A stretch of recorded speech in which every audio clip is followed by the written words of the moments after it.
It's Monday, so let's make a snacking cake for the week. Today we're doing Brazilian carrot cake. So this cake comes together very fast and it uses a blender. We've got our carrots peeled and cut.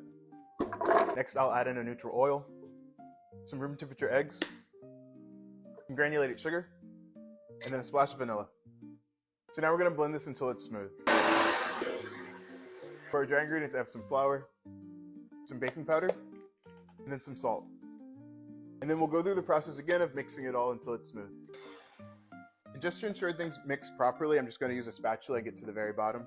So now we're done making our cake batter. You saw that there's no extra spices like cinnamon and nutmeg, and there's no additional add-ins like raisins or pecans. The main star of the show is the carrots. So now we can actually start working on preparing our cake pan.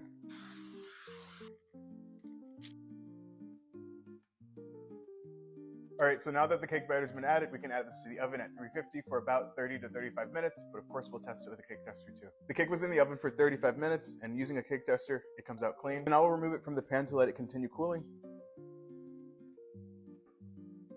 Next, we're working on the chocolate frosting for the cake. It's called a brigadeiro in Portuguese. So the one I'm making has condensed milk and cocoa powder, but I have seen other ones with like butter and heavy cream, but my friend confirmed that this is the way that she usually enjoys it. So I have my can of condensed milk, and then I have some cocoa powder. So we're gonna let this combine on the stove on medium heat. So I have the stove on medium heat and I'm just combining it all together by using my spatula. So it's combined, but we want to make sure that it's a pourable consistency before we take it off the heat. Alright, so I've got my cake layer and our brigadeiro is done.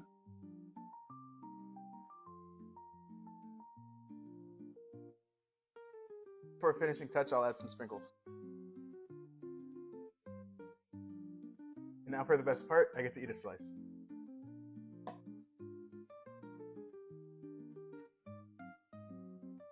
I've never paired carrot with chocolate before, but I really like it. Also, you put the brigadeiro on top of the cake when it's really warm, so it's a nice combination between the two. This is obviously going to be a different type of carrot cake that you might be used to in the United States. I also really love the bright orange color of the cake too. If you have a few leftover carrots laying around, this is definitely a great option to try out. I'll be sure to put the full ingredients in my caption, and I'm super excited to do another snacking cake next week.